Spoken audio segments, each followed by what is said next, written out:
UEFA Nations লিগের প্রথম লিগে রাতে মুখোমুখি হয়েছিল ডেনমার্ক এবং পর্তুগাল।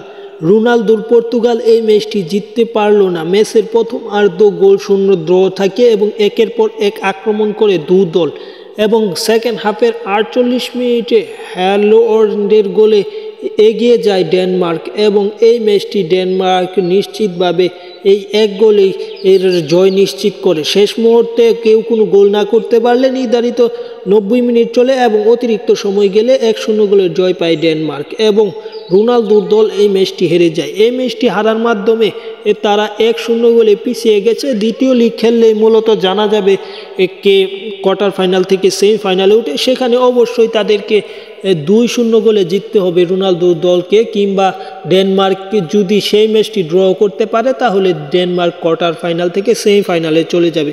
পাশাপাশি এই ম্যাচে pass position, shot, on target shot সব কিছু থেকে এই রোনালদোর দল কিছুটা এগিয়ে থাকলেও শুধু এক গোলের ব্যবধানে তারা ম্যাচটি হেরে যায় এবং এই ম্যাচটা রোনালদোর কিছু আক্ষেপও আছে।